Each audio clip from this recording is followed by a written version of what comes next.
Are we ready? Yes. Okay. Sorry about the delay, everyone. Welcome to our third colloquium of the 10th anniversary year of the Kaput Center.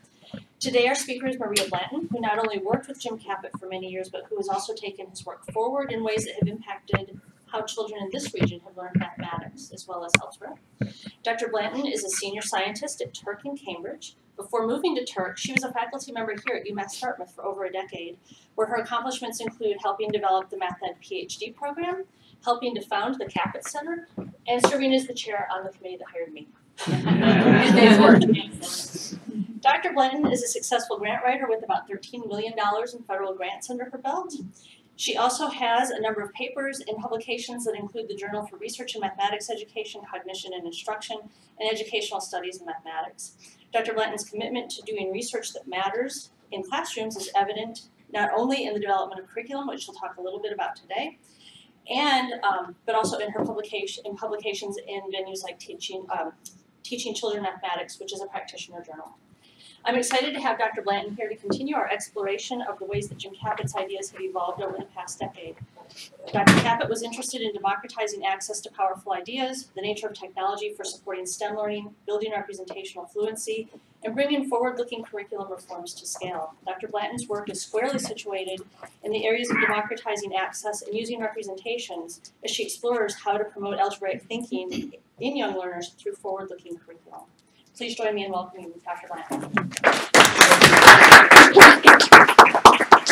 Well, thank you so much. It's a personal privilege to be here after having spent so many years at this institution and getting to know fine colleagues who I do miss. But you know, life moves you in different directions sometimes. So you probably would answer this question yes, because you knew Jim Kaput, right? And why would he ask a question that he already didn't know the answer to, perhaps?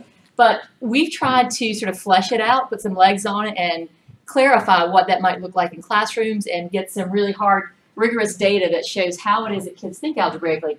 This is not my work alone by any stretch.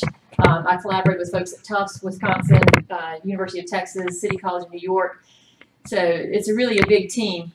There's one, I wanted to note Tim is up here because he worked with us for a while, way back. There are a few graduate students that aren't listening. I apologize, but I've lost track of them all. But you guys know Jenny. She worked with us, which was interesting because when we designed the doctoral program, we wanted students to have an externship program where they would go out and work with faculty somewhere else and sort of develop in a different context. So my colleague Barbara Brazuela at Tufts emailed me one day and said, oh, I've got this student coming from UMass Dartmouth. She's going to work with me and she wants to work on the early algebra project. So it was special to me that I could contribute back to the program by mentoring Jenny when she was working with us.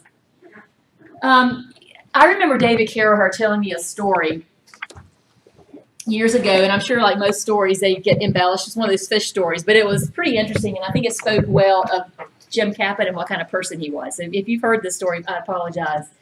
But, and I may embellish a little bit, but it turns out, or as it goes, Jim was at some type of summer camp, and in the process of the camp activities, they were swimming, and there was some type of competition about who could stay underwater the longest. And so apparently all the kids jumped in the lake, and everybody's underwater, and finally, one by one, the kids are popping up, and they have a winner. And so the camp counselor is going to put the medal or whatever it was around this guy's neck who had won this underwater competition. And as he's about to do it, Jim pops out of the water.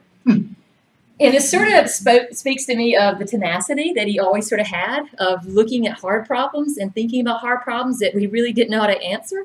And it takes a long time to think about. But even back then, I would say he was already sort of staying underwater and working on those hard problems while everybody else was sort of out of the pool. So that always sort of struck me as a very Jim-like problem or characteristic. One of the things that you guys know he worked on, and he used to talk about it as America's algebra problem. So just to sort of lay out what that problem is, he described it, this is in one of the last things that he published, the narrow view of algebra as syntactically guided manipulations not only grossly underestimates the multiple sides of algebra historically, it is also an inadequate foundation for reconsideration of algebra's place in school mathematics. So what he was saying is that this sort of thing we have come to call school algebra, the Algebra 1 class that everybody's had, not only does it really not reflect what algebra truly is, but if we're using that as a basis for kids' mathematical foundation, there are going to be significant flaws in that foundation. So he argued that we needed to rethink that process. What he described as a problem was played out in many scenarios, many schools, and we looked at it in the U.S., a lot of failure rates. Kids going into Algebra 1, Algebra 2, being marginalized because they were not successful in algebra. We've seen those students coming into university, and they struggle with this manipulation of the last 3 letters of the alphabet, as Jim used to talk about. And so this was something that really concerned him. And we were talking earlier today, but I wanted to sort of give you some context for why it's a big problem, but why does it matter? I mean, if there's a big problem, isn't there a way to make it go away? Just stop teaching algebra, right? Or something to that effect. I didn't know this until a few years ago, actually. Students who complete Algebra 2 are more than twice as likely to graduate from college compared to those students with less math preparation. Not only that, a strong preparation through at least Algebra 2 correlates powerfully with getting into college, getting out of college, and earning in the top quartile of income if money is your goal, right? So what this says to us is, like it or not, the reality of schools is that kids need to do well in algebra in order to be successful later in life. Maybe that's not the best gatekeeper, but it is a gatekeeper. And so our question is, how do we help kids become successful? Because he's already identified an algebra problem that we have. If you juxtapose that with sort of what a lot of kids think in terms of how is this useful in my life, and you ask them on the street, probably what you'll find is it's not very useful.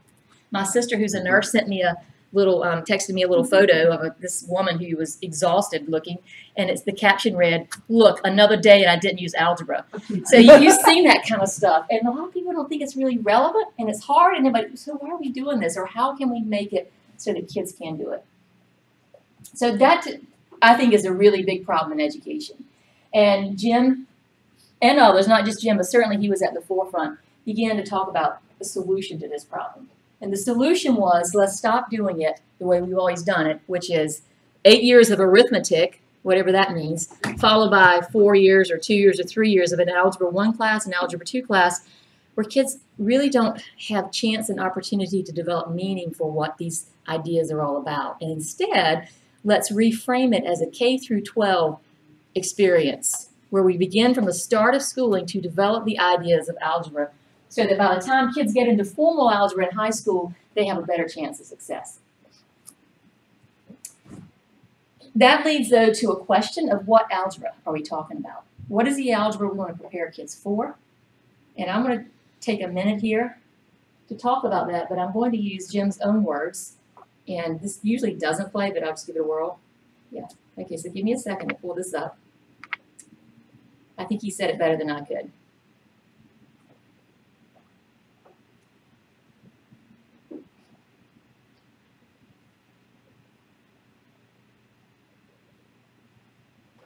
We're talking really about a somewhat different algebra from the algebra, that intense course in the last 3 letters of the alphabet that most people have experienced.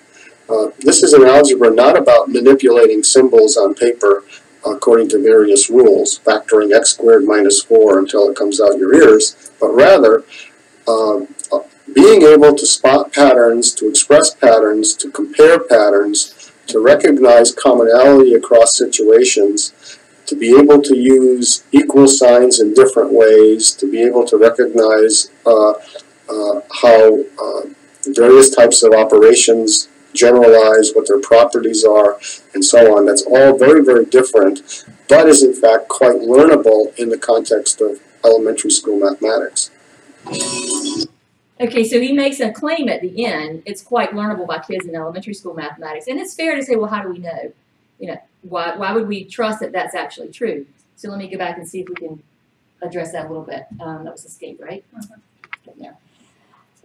First of all, let me put a little bit of flesh around what he meant by algebra. We began to talk a little bit about this today, but Jim framed algebra as 2 key aspects that occur within 3 core content strands. And that's important for later on because all the work that we've done since then is built around that content analysis of algebra. So he saw algebra as involving, number 1, making and expressing generalizations, in increasingly formal ways. So it might go from natural language all the way to some highly symbolic formalisms.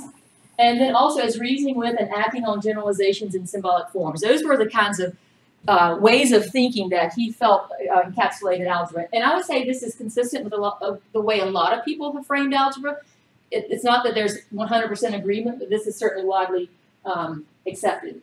And his claim was that these ways of thinking happen in different types of content. So it might happen in a place that some people think about as generalized arithmetic or quantitative reasoning, or it might happen with functions, or in modeling situations. So there are different places where these practices occur, but the issue is it's not about solving for X necessarily, it's about ways of thinking. So this process of generalizing or representing those generalizations. From that backdrop, one of the questions that has always been sort of in my thinking, and I can tell you when it came into my thinking, was back in 1999, wow, the last century, there was an algebra conference in Australia, and Jim was there. A lot of us were there. It was early algebra. And I remember sitting at a dinner table. They had amazing pumpkin ravioli. But anyway, somebody sitting beside me, I don't know who it was, said, well, does this really matter? And I thought, well, gosh, that's a fair question. I mean, we're all sort of presuming it matters, but we haven't really quantified what it means to matter. And if you're going to go, at least in the U.S., and have elementary teachers engage in this process, that is a huge commitment, a huge transition of resources, thinking, emphasis, and so forth. And so it's no easy thing just to say, oh, start teaching algebra in kindergarten. What that means is really not clear for teachers, no fault of their own. It's just they're not trained to think that way. So the question of early algebra and whether or not it matters is really something that I began to chew about and think about. One question is, can they learn to do algebra? And certainly a lot of people have been thinking about that. The other that was really more of a goal of ours was to think about what is the impact of doing algebra on kids' success in elementary grades and then later as they go into middle grades. How can they do this? And so that's really been the core part of what we've been doing and what I'll refer to as Project LEAP, although there are a few projects not associated with that. LEAP stands for Learning Through an Early Algebra Progression because our work is based on a learning progressions approach to trying to develop these ideas. And in that work, we are looking to think about whether or not comprehensive long-term early algebra instruction, K through 5, increases students' understanding of algebraic concepts and practices and their readiness for algebra in middle grades. That, for us, is the driving question. There's a lot of pieces to answering that question, and I want to give you sort of a framework of the projects that we're involved with, but let me start by just operationalizing Kaput's framework and how we use it in our work. For us, if you go back to his two key aspects, that translates into 4 practices: generalizing, representing, justifying, and reasoning with mathematical structure and relationship. So these are the things that we want kids to be able to do, and we're looking to see if they do them, what does it matter? What difference does it make? And then across 3 content domains. He had 3, his looked a little different than this, but I've highlighted where I see our content areas as meshing with his. And what I would say about these is the reason we focus on generalized arithmetic, functional thinking, or things that have to do with equations, inequalities, and expressions is really just about where the research has gelled and how it's crystallized around certain bodies of work. So there are folks, for example, in early algebra who look at functional thinking. There are folks who look at generalized arithmetic. And so that's more pragmatic than set in stone. But anyway, so back around 2009, before, while I was still at UMass Dartmouth, we began to look at grades 3 through 5. And we started with a project from which we would develop what we refer to as an early algebra learning progression. And there were certain pieces to this. First of all, a curricular framework instead of learning goals, an instructional sequence, which I'll say more about shortly, validated grade level assessments, and then levels of sophistication in students' thinking as they participated in this instructional sequence. So there were a lot of components, but I sort of juxtaposed that with when I came to UMass Dartmouth and Jim and I would go out and do PD in local schools. Jim was very laid back, and I admired that because I was not. And we would show up at a school, and he would be like, okay, what are we going to do today? And, you know, me not knowing anything really, I'm like, I have no idea. So they always thought that I was a student. That was fine. We just went with it. But he would go in and he would take an idea and just make it so beautiful. And it was so powerful for teachers. But I knew that if I was going to continue, I needed something that had a very clear structure to it and a very clear approach and a very clear message to teachers of this is how we do this kind of work. So that's what this big piece was about here. From that project, we looked at some grades 3, 4, and 5 classrooms just to gather some preliminary data on whether or not what we were designing worked. Was it way out of the ballpark? Did it make sense? How were kids successful? And so forth. And from there, we went to what we call Leap 2. And that was where we went a little further and did a quasi-experimental study, grades 3 through 5. So now we're getting a little more serious about this intervention. It's promising. We now take it and we take a cohort of 3rd grade students and we follow a control and a treatment group through 5th grade, not randomly assigned. And we look to see how do they understand these practices, how do they grow, and so forth. I'm going to give you a little bit of data on that, but I wanted to sort of outline what we've been doing. We then follow that in grade 6 by looking to see how kids who had gone through that 3 through 5 study kept that knowledge, changed in it, and so forth. Did the treatment and control balance out? What were the shifts, and so forth? Meanwhile, on the side, I was working with a colleague at Tufts, Barbara Vazuela, and we were beginning to think about what are the little kids doing? You know, we're sort of getting some idea about 3 through 5, but what about 5-year-olds, 6-year-olds? And so we started digging into that work a little more. Our goal there was to begin to identify learning trajectories and how kids were able to generalize their understanding of variable notation and things along those lines, how they understood the equal sign. Meanwhile, we did another project, which is now ongoing, Leap 3, and that was sort of the gold standard of a randomized study. So I just want you to see the progression in thinking. We didn't just sort of go out and throw a curriculum at folks and say, hey, let's see what sticks to the wall. We started with a very clear developmental progression, a sequence of ideas we wanted to develop based on the research, and we systematically began to study that process. And I'm saying that more for doctoral students because I think sometimes the challenge or something that can be sort of scary for students is, what's a research program? Where do I start? How do I do this? I didn't, you know, looking from where I am now, hindsight is 20/20. Starting way back then, I had no idea it was going to play out like that. But now looking back, I sort of see the wisdom of starting slow and methodically and beginning to develop a program that now generates a lot of work. So I guess the thing I would say to the doctoral students is, rather than just doing a little bit here, a little bit there, and nothing being connected, think about a program that you're interested in or an idea that you're interested in. And slowly and systematically develop that and stick with it, even though you will get a lot of rejections, a lot of no's, a lot of grant proposals that are not funded, but just keep going with that. And it does pay off. Leap 3 has been a huge study for us in terms of size, very different than these little small scale 20-kid studies, but 3,000 students, 46 schools, and here now this is the gold standard because it's teachers implementing the intervention we designed in grades 3 through 5 with only PD from us. So it's teachers who love it, teachers who hate it, all thrown in the mix. And how is it that kids do when we go to that type of randomized study? And part of that, of course, as you would do with a study like this, is also looking at the fidelity with which they implement. Because obviously, if those teachers who don't like it, whose principal says you have to be there, well, they may not implement it so well, as opposed to those who are really excited about algebra in elementary grades. So you do get a mix, and we have to measure that as well. So that's sort of, I'll talk from these projects and the data that we've got from these projects. But I do want to say about where we're headed now. We just got funded. The stuff in green are projects that we just started last fall, where we're looking now at K through 2 and trying to broaden our 3 through 5. And so that ultimately at the end of this, we've got this K through 5 approach to algebra that teachers might use as part of their regular instruction, part of an add-on. A homeschool teacher could use it. Anybody could pick it up and use it and go and run with it. It's not that we wouldn't want to see these ideas integrated seamlessly and almost invisibly in a regular curriculum. We are not at that stage yet in our work, and so I'm not sure if that will ever happen or if it should happen. Anyway, let me just back up a little bit. Hopefully what this has done and will do is begin to flesh out Jim's vision of what we might do in elementary grades, so we can sort of shift that national discourse on algebra. Because unless we give teachers those tools, it's not fair to ask them. If you've been in an elementary classroom lately, it's amazing what teachers are expected to do all day long as experts in multiple disciplines, multiple areas.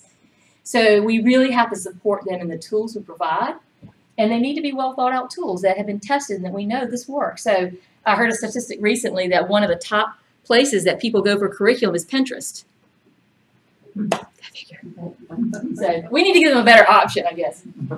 So back to our question, does early algebra matter? We realized we could not just go into elementary classrooms and start testing kids because elementary classrooms generally aren't doing this in a sustained way. They might, you'll see things about the equal sign, you'll see a variable show up, but I haven't seen evidence that they have systematically thought about what algebra is, that they have a framework for algebra, and that they're building their curricular ideas around what it means to do algebra or to think algebraically.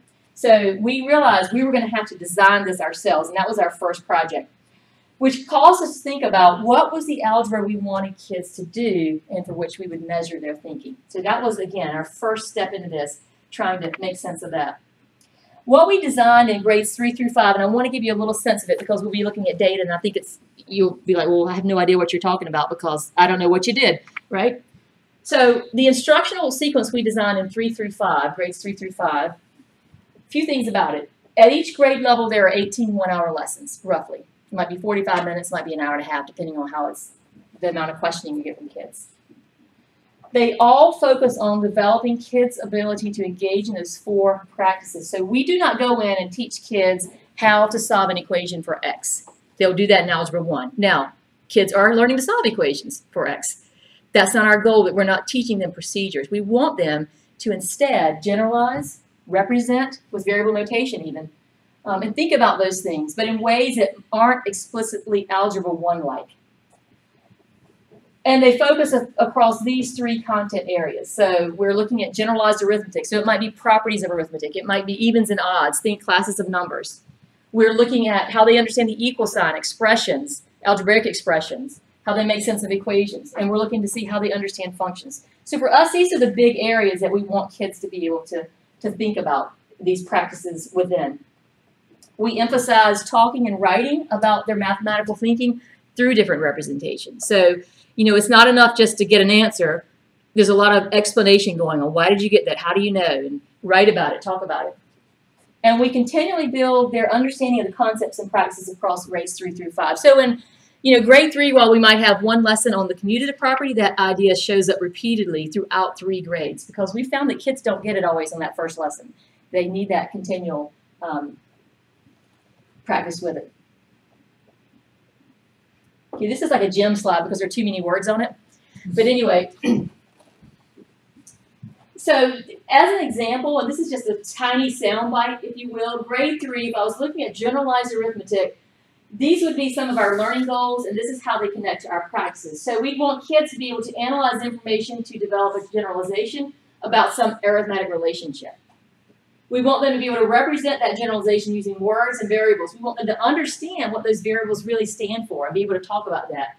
We want them to develop a justification or argument to support the conjecture's truth. We want them to poke around and think about whether or not my argument is strong enough. Is it valid? Is there a better one?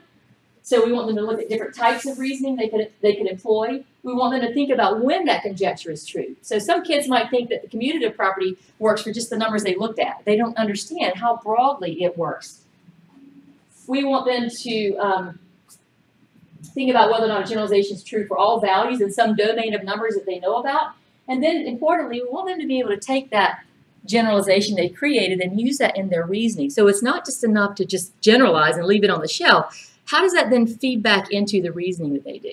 So that's just sort of a glimpse of what we want 3rd graders to do in one slice of what they're doing, but imagine that this is elongated in terms of all those different content areas that they're looking at.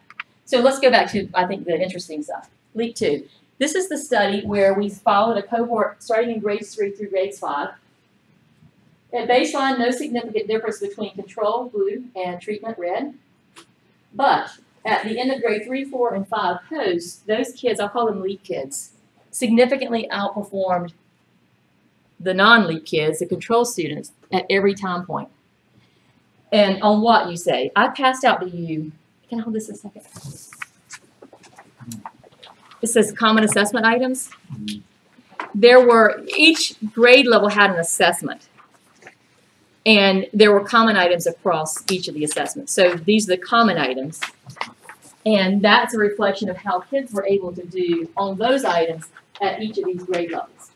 So we have baseline, and then what for us was amazing performance for these kids. Look at the LEAP kids. They're busted 90% overall on these items by the end of third grade. I'm sorry, by the end of fifth grade. Now, it is certainly worth noting that the control kids are doing well too. But one of the things that research says is that it's not just important that kids be able to do something, but when they learn it matters. So you could say, well, hey, they're pretty close. Let's just wait to middle grades. Don't worry about it.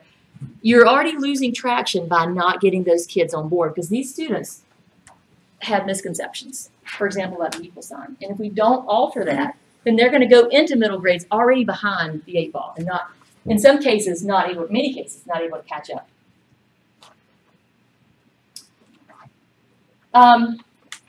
So I want to unpack that a little bit because the thing that we really think about is how do they engage in those 4 practices. So I want us to look at some of the data on how students improve in their ability to generalize and represent generalizations. I'll just take those 2 practices and let's dig a little deeper there.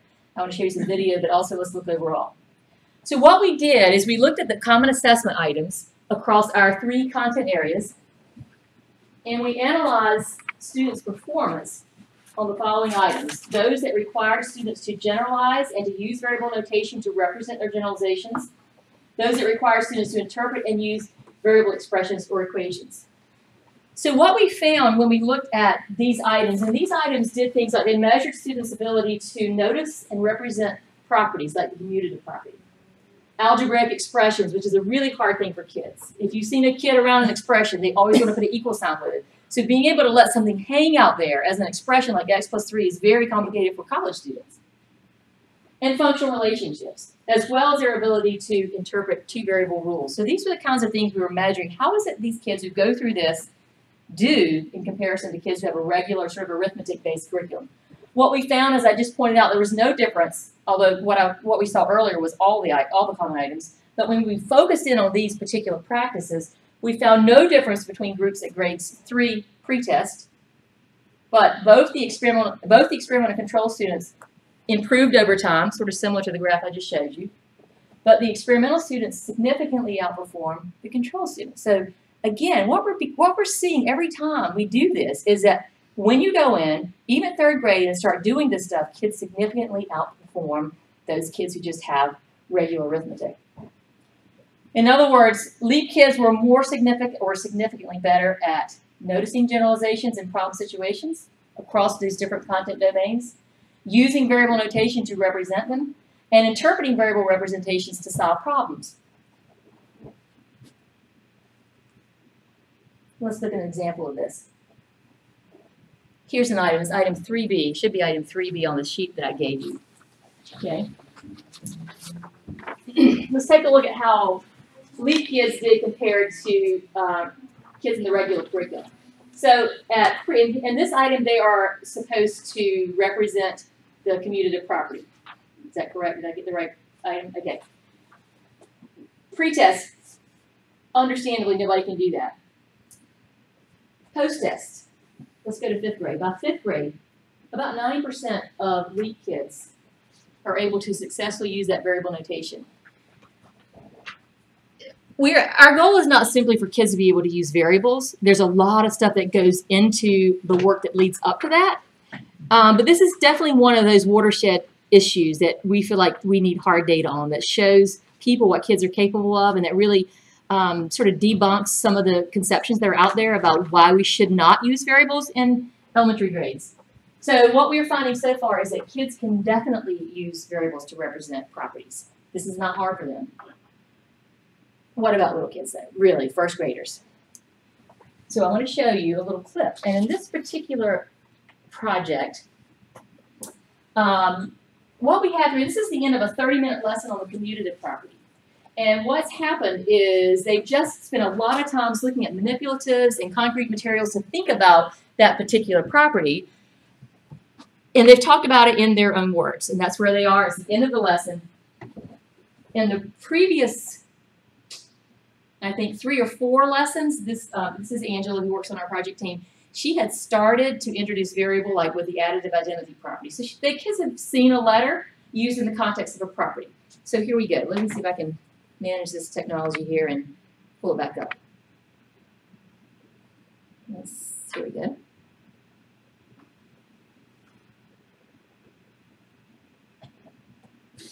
I want you to be thinking about this for next Thursday.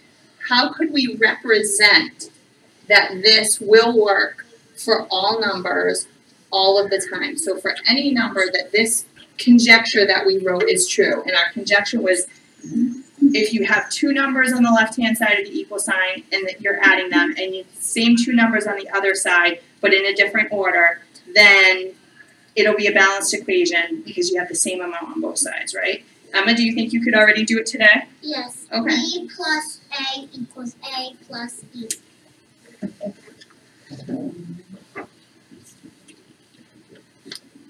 Okay, so Miss Kagan just got blown away over that. She just almost fell off her chair. I saw her face. She went pale, almost down. Wait, what is that? Okay, let's look at this. Let's look at what Emma wrote, and we're going to get into it really deep on Thursday. E plus A equals A plus E. Emma, talk to me about this. The E stands for one number, and the A stands for the other number, and the A and the E on the other side stand for the same number, but except I changed it to A plus E instead of leaving it E plus A. Okay, so talk to me about this. Why did you choose to use 2 different variables? I agree with you. Why did you do that? Because if I did the same, because if I did one letter on both sides, it would be the same number and it wouldn't be a turnaround back. But if I did 2 letters, it would be different. It would stand for different numbers, so it would be a turnaround back. Good. So what you're saying is you chose an E and an A because you wanted to represent 2 different values. And you wrote them in a different order, E plus A and A plus E, because you wanted to show that you turned them around. Emma, slap me 5. Nice job. Do you guys agree with what Emma wrote? Yes. Yeah. Could Emma use different letters if she wanted to? Yes. Yeah, she could do different combinations of letters. All right, so what do you think about that? Well, I'll play with the technology and try to get back to my spot. Somebody said something?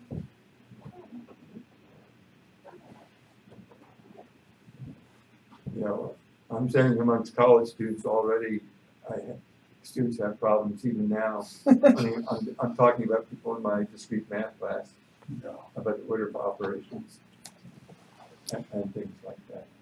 And, you know, sometimes people will say, well, she doesn't really understand this about the commutative property or that. But she's, you know, but she does know that. What I'm saying is I have people who want to use the same variable in every equation, even if there's several equations all mixed together. Yeah, they don't realize they have to switch to a different variable because it represents a different quantity. She seems to be pretty clear on that concept Right now. So going back to what I was saying, you know, well, she doesn't understand this or that. Our response is she's 6 years old. Okay, what do you expect, right? So we don't suggest that she's got it all figured out. What we suggest is that she's beginning to grapple with an important idea in a math, commutative property. She's in the stuff that you don't see on the videotape. We know that she's understanding how it works by her exploration in the class. And now she's got a way to talk about it that makes sense to her, that frankly is useful. And I'm going to talk about that later in terms of why that's useful and how it can empower kids as opposed to the argument that's been put out there that they just need to use natural language. Not faulting natural language, but sometimes there are limits to that type of representation. Anything else you want to say about this student? I'm curious about the rest of the population. Because there's one, we have exceptional students, but was the rest of the class following along also? So let me just back up and say she's not an exceptional student. She's a very articulate student. That's important. She's a good student.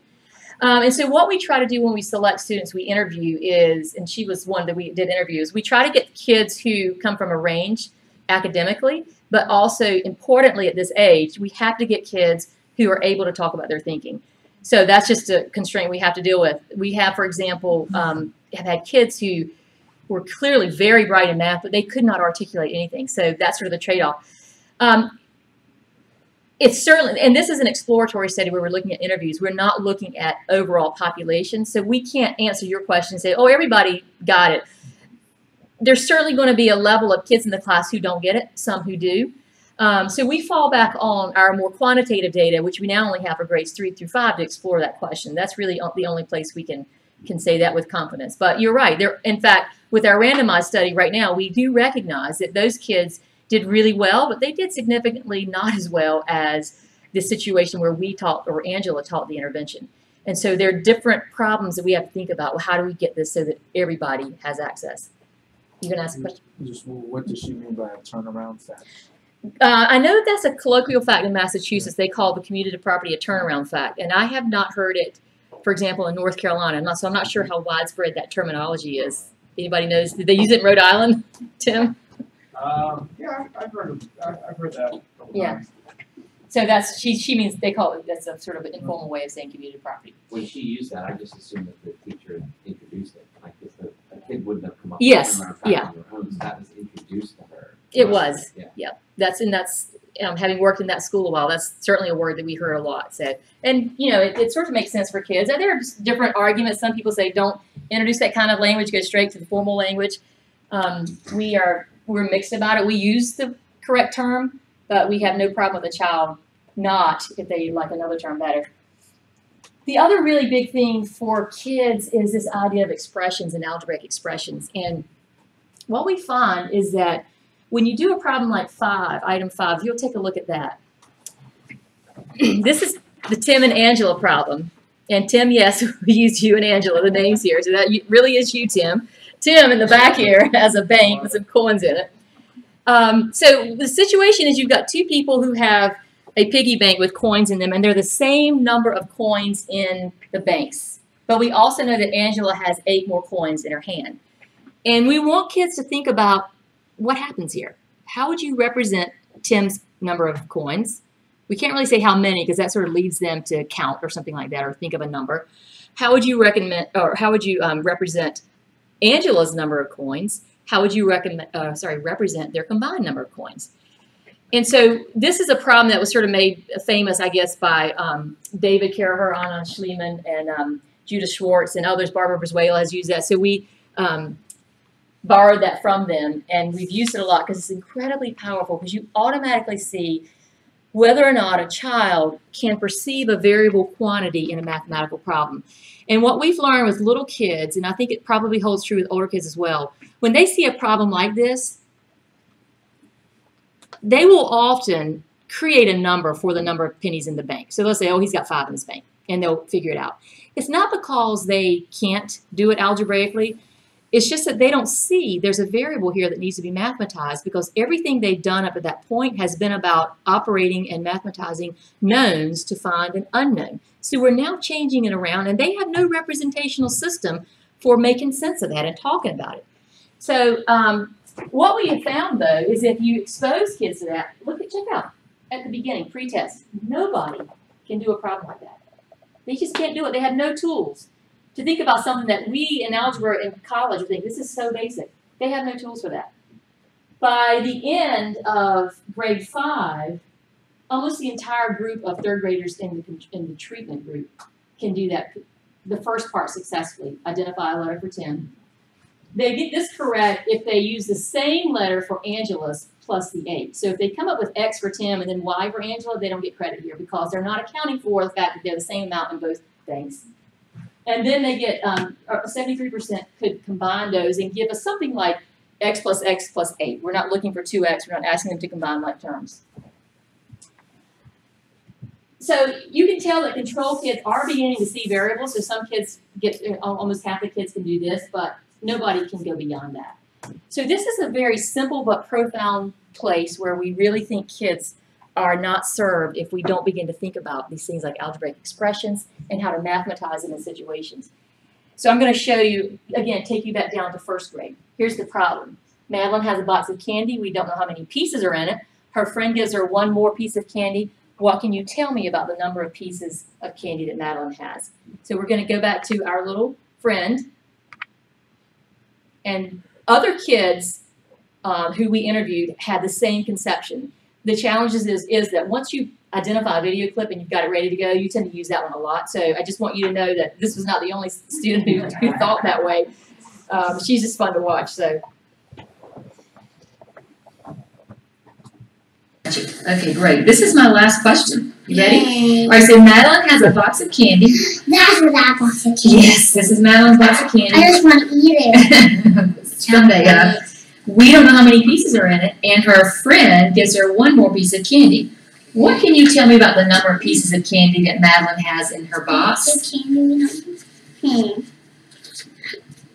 And she has seen problems like this in our experiment. A plus 1 equals B. So can you write this down for me, what you just said, and tell me what it means? I meant to do another one. Okay, that's fine. Just write down what you want to say. E plus 1 equals N. Okay. See? That's all right. I know it's an M. You want to rewrite it? Yeah. Okay. That was an easy fix. Yes, it was. Tell me about this equation you've written. E plus 1 equals N. What is E? The number that she had in her box. Okay. And the 1 is the one that her friend gave her. And I put the M there because if you add an E, it'll be the same number.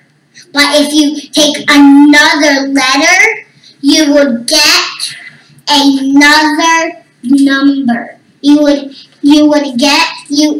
will be another number. So you're saying you chose a different letter here? Yes. Because it was To represent it was another number. okay, great. So in terms of this problem, I understand that E represents the number of pieces of candy in the box. Yes. You added 1 on top. For her Right. friend.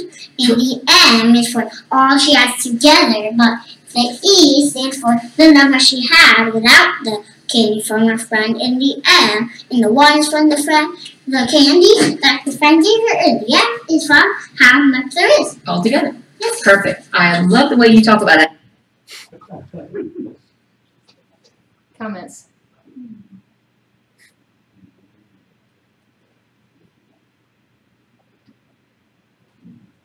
So just imagine in your mind if that started in first grade, and by the time they got to 12th grade, where would they be? What kind of rich understandings would they have if they were able to follow that trajectory of thinking? She's in 3rd grade or 1st grade? She's in 1st grade. And she's had 2 30-minute lessons on this type of problem. So it's not like we're not talking about investing your life here. We're talking about some simple stuff that kids are just exposed to things they haven't seen before. I'll just pick out a couple of these. I want to show a video clip later. One of the things that we have noticed with young children, one of the problems that older kids exhibit with variable is what's called object quantity confusion, where they think that the letter stands for the object, like apples, versus the quantity, the number of apples. We never saw this with kids, little kids. Now, in our instruction, or in Angela's instruction, she's very precise about talking about the number of and things like that. So she's very clear that we're dealing with quantities and not objects. And so I guess our takeaway is that when the instruction supports the thinking, you can eliminate these types of confusions. Or at least we haven't seen any evidence of them. The next thing that I want to go to is functional thinking, because that's certainly one of the harder pieces that pulls a lot of stuff together. And it's something, this is probably the area that I have been the most intrigued by with little kids, or K through 5. So going back to item 9 on your on the comment items I gave you. Just a second. I'll be right back. Okay, so if you see, item 9, it starts on this page and it goes down to halfway through the second page. Everybody got that? That is a long item for a 3rd grader to think about, or a 4th grader, or a 5th grader. So I wanted to sort of appreciate, this is what we're asking them to do. I certainly wasn't doing that in 3rd grade at all. Pre-test, nobody can do this. By the end of grade 5, 67% of students are able to write the function rule. This is maybe part C or D of that item. 67% can write it correctly, the lead kids, in variables, and 50% in words. So you've got The majority of kids now, by the end of 5th grade, can represent this function rule, this variable notation. In the control classroom, only 21% can do it. So clearly a huge difference, and if you give kids the chance to think about these ideas, that they are successful at it. Here's what really struck us, though, which we were not expecting to see. Notice the difference between the height of the red column and the blue column for both control and treatment. What this tells us is regardless, intervention or not, kids are better able to write a rule in variables than words. And that's an important thing in early algebra because there's been a lot of pushback that says we should just use words. And we would argue that we are withholding a tool that's important for kids when we just ask them to use words. Words are actually complicated, especially for kids who are language learners or who have things like dyslexia. And so we have to think about what are tools that are empowering for them. Adam? I was going to say, everybody invents shorthand. Yes, that's what mathematicians did, right? But in everyday life, you also do that too. You make up nicknames or something to, some short phrase to, to represent something so much bigger. Yes, absolutely. So why wouldn't we want kids to be able to do that? Right. You could say, well, maybe that was just an easy item for these kids. And so in our process of testing, we also gave the same item on an assessment to 6th and 7th graders. And what we found is if we look at 3rd grade post, this is just comparing, this is only the LEAP kids, how they did versus the 6th graders and versus 7th graders in being able to write the function rule in words. They were hanging well with the 6th graders. Not sure what happened to the 7th graders. They fell off. But clearly, these 3rd graders have something going on that's powerful for them. When we look at how successful they are in writing it with variables, again, 3rd and 6th are comparable. 7th, finally, 7th has figured it out. They pull back in, and they're able to do the variable notation better. So for us, this says that they can do it. They can do it as well as some middle school students. And if they can do it, and if they can do it that well, what advantage would it be to them if they had that chance to begin to think about those ideas over time versus they've never thought about it, they show up at Algebra 1, and all of a sudden it's letters. So we feel like kids would be empowered if they were able to engage in that. So overall, they were better able to represent functional relationships in variables than words. We did not see object-quantity confusion again. Students had an understanding of the syntax of variable notation, like when they should use different letters versus the same. And they could, this was important, they wrote rules as equations, not as expressions. And it really frustrates me when you ask a child, or I mean, it's no fault of theirs, what's the rule? And they'll say 2x. 2x what? You're comparing quantities that are covariant, two quantities, and they both should be related to each other. And so in terms of being precise, attending to precision, Common Core, mathematical practice, we want them to really be precise about what they're comparing and to represent that well. Okay, I mentioned gold standard earlier. I want to use this, show you this graph. This compares how LEAP kids did in the randomized study. This is, again, teachers' classrooms, 46 schools, throwing it all out there. What happens? What we have found is that no difference at pre-test, but at time points, every time point thereafter, and we just are getting the grade 5 data in and it's staying consistent. The experimental kids are significantly outperforming control kids, which is huge for us in terms of showing that this intervention has efficacy. It's randomized study. So we're not just saying, well, our favorite teacher did it, and she did it with kids who were this or that. This is a randomized study. But see the difference between this one and the one where we let it? Far lower results. So for us, the question is, how do we impact that? How do we change that? What I can say is that now in the 5th grade, those LEAP kids are above the 50% mark. They've at least broken that. But still, there is a lot of room to grow here. And we're not saying it's easy. We're saying that different things matter. For example, how the teacher implements it. What we found is that in 3rd grade, when teachers who were scored higher on fidelity of implementation, when we look at their students significantly outperformed those students whose teachers scored lower on fidelity. So how it's implemented matters. In 4th grade, same idea, but a different type of measure or variable. This would be the cognitive demand, whether or not the teachers actually engaged in those practices. This being on what we call a student focus variable, which is measuring how they engage the students and so forth, how they use their time. We're not sure why the different variables showed up in these 2 particular years, but nevertheless. at least we can say that the implementation does matter, and that's leading us to dig back into those data to figure out how do we support teachers better. I'm going to stop here. I was going to show you I'm going to say a few more things, but let me just stop and pause because I think we're heading into 5 o'clock. I'm sure an hour and a half is a long time you to sit there. Okay. Well, if I feel like it at the end, I'll show you that little 7-minute clip. It's really worth it, and it ties back to functional thinking. But I did want to say a little bit about next steps and where we're headed next. And part of that is the myth that algebra or early algebra is for those top performing kids. How many of you have heard that before? Okay.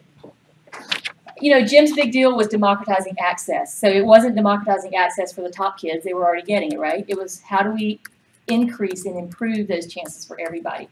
And I'm particularly interested in at-risk populations, and there are different types of risk that are out there. The one that I have been looking at more closely lately is those children with learning differences. So those kids who are sort of neuroatypical learners in some sense. What about those kids? Because clearly from our LEAP 3 data, we know there are kids who are not getting, we don't know all the reasons why, but there's some kids out there who are still falling through those cracks.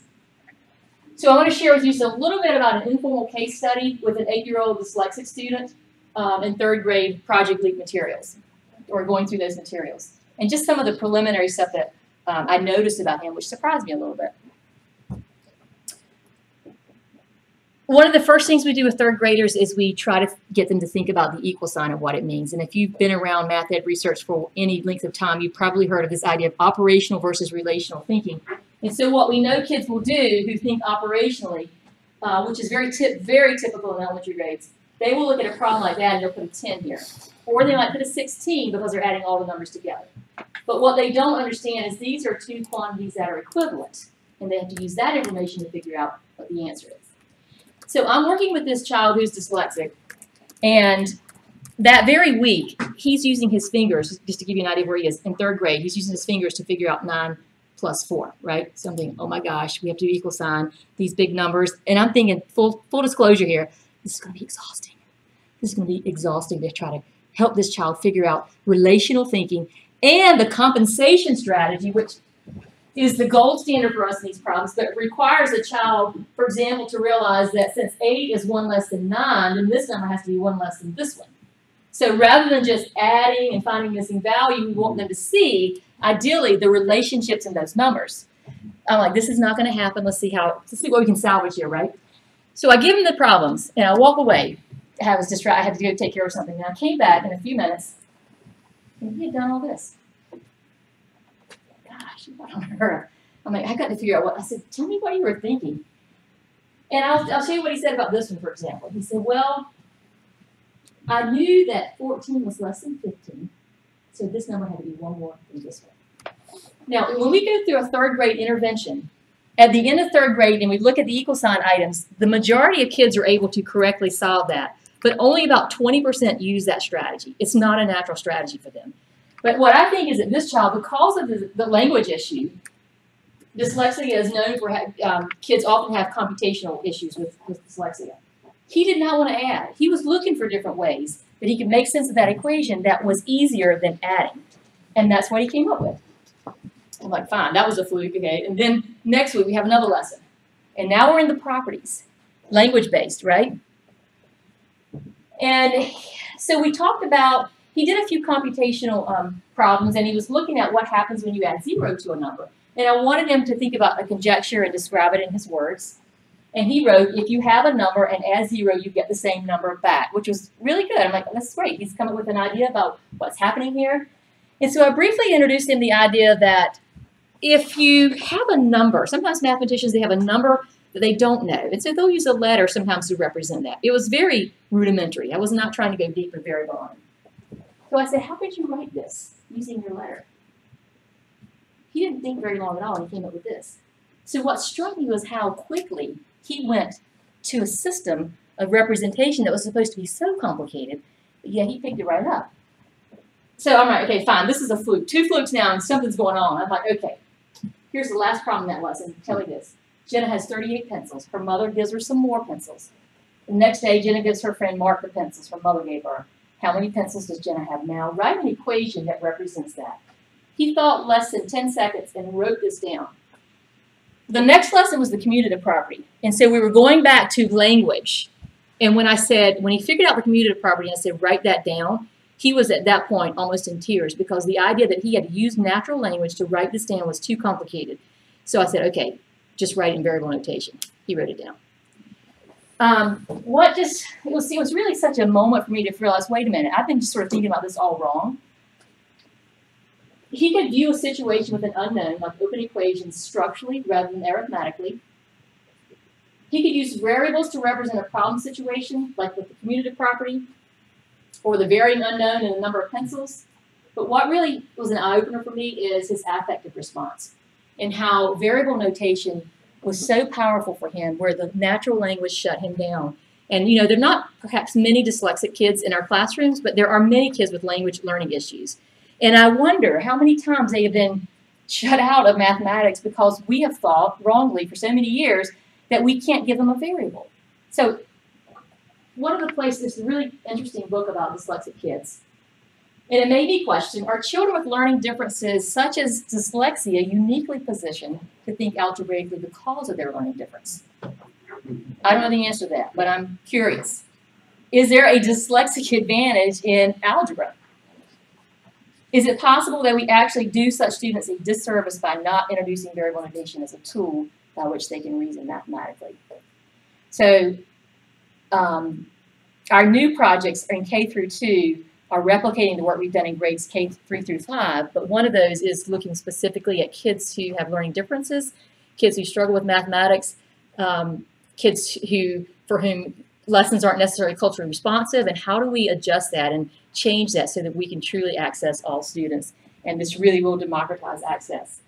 I do want to say one thing personally about that student in the study, so I think you'll appreciate this, is my son Jackson. So he's taught me a lot about not underselling kids and appreciating that there are things they can bring to the table if you look for them and give them a chance. It's really powerful. So you guys probably remember when he was just a little tiny fella.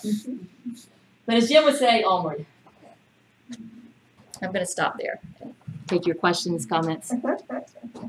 Yes. I just want to comment about the students with dyslexia and how he answered the question. So in my role as a special education math teacher, I have to give academic assessments to determine eligibility for special ed services.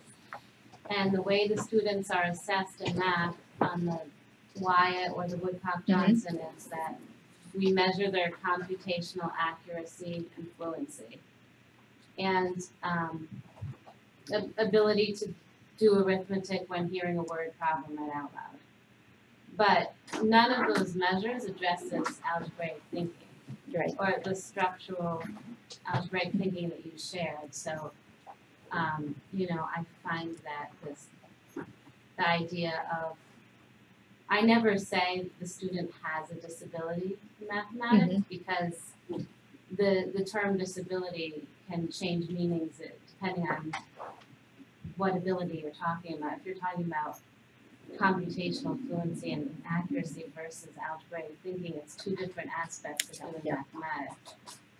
So that's something I wish that the assessments were richer in the way they assess students' mathematical thinking. It's really funny that you bring that up. We just submitted a proposal to NSF, and James, you're going to appreciate this. I think I mentioned it to you earlier today. And I'm just in it for the early algebra piece because it happens to be the content slide. So it's really above my pay grade in terms of understanding the technology. But the problem is just what you said, that when you are measuring or assessing kids with traditional assessments and have things like dyslexia or maybe things in an autism spectrum, you don't necessarily know what they really understand. And you need assessments that can better capture that. And so what this project will do, if it's funded, is it will use haptic technology with kids working on iPads to think about the idea of balance with equations. And from that process, try to measure implicit learning. So our whole goal is to actually design assessments that will better assess those types of kids so they don't fall through the cracks. Or people say, well, hey, look, they can't do this because look what they made on this particular assessment. Maybe the problem is with the assessment and not the child. So how do we capture that knowledge? It's a hard problem, but hopefully we'll get some answers to it. Yeah, my son has had those types of assessments, and I've seen him do things like, very easy for him to do. 23 plus 13. I don't know. So anyway, when you're adding 2-digit numbers, for example, and you have to write down a number and carry something, if it was 21, it gets put in as a 12. You just flip it around. So that's to me not a reflection of his cognitive ability. It's a decoding problem. So how do we help those kids? They have my interest these days. For the question, Yes. the object quantity confusion, is that the labeling problem where the variable is mistaken for a label? It can be that, although it's also I've seen label used separately from object quantity, but I see them as not very different. So often you'll see a child who thinks, I'm trying to think of an example we used.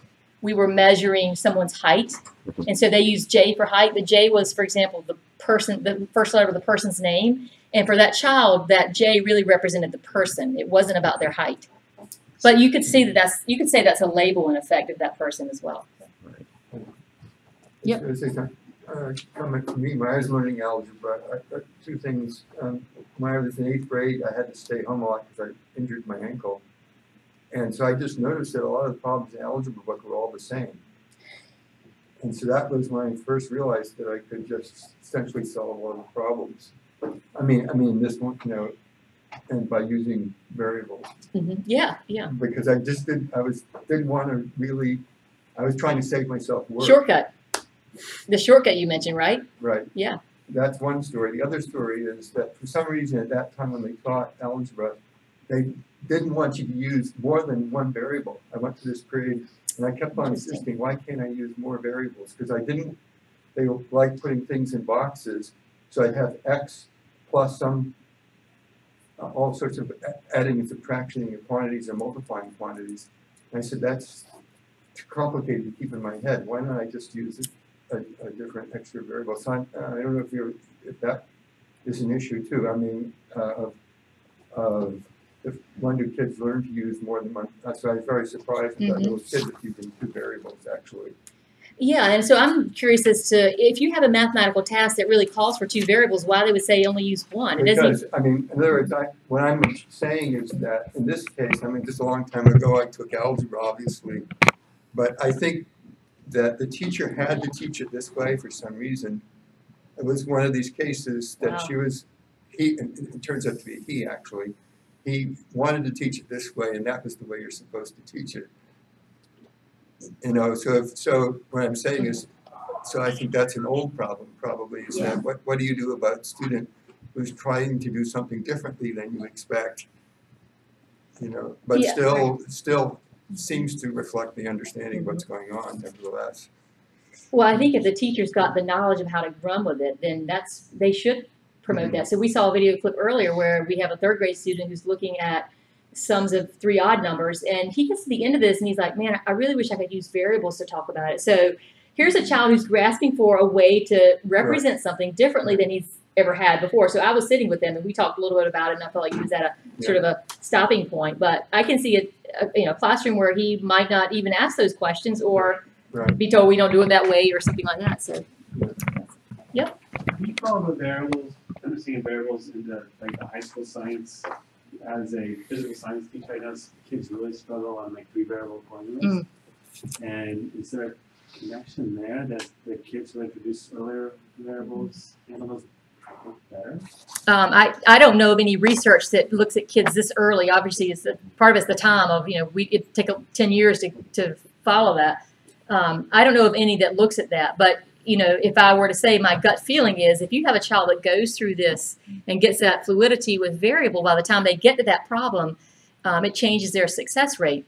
But that's a great question. I just don't know the answer to it.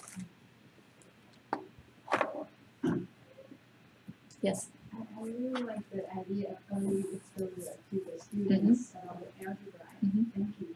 And also this to kind of explain what my the technique that I did. Sometimes my son has a very good math, but people would say, oh, he's so smart or something like that.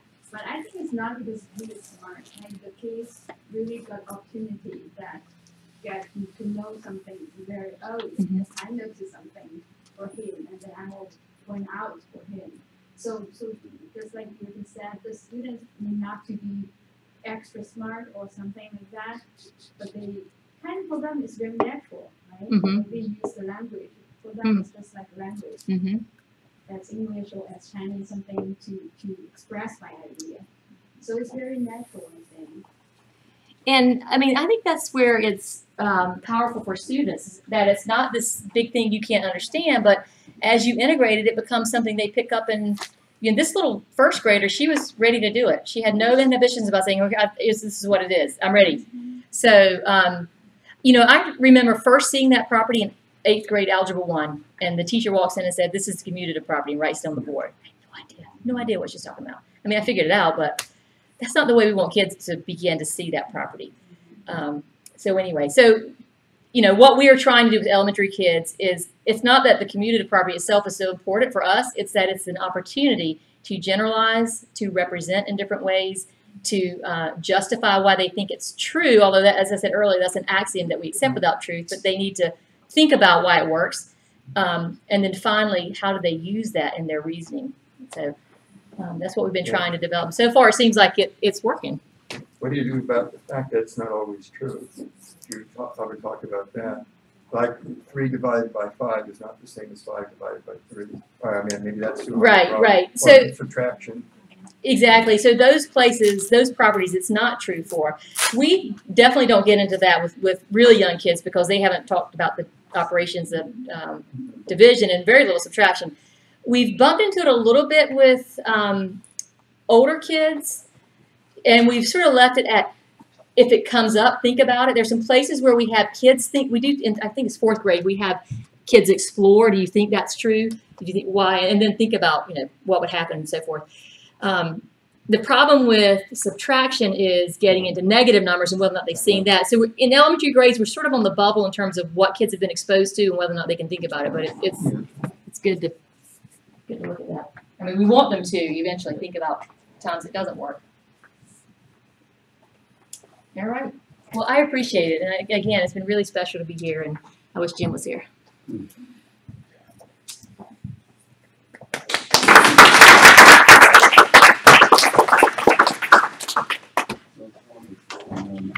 Thank you all for coming. Our final colloquium of the year will be March 30th. I was going to say 31st, I was like, wait, 30 or 31 days of March. And Maria will be here for a couple minutes if you want to talk to her at the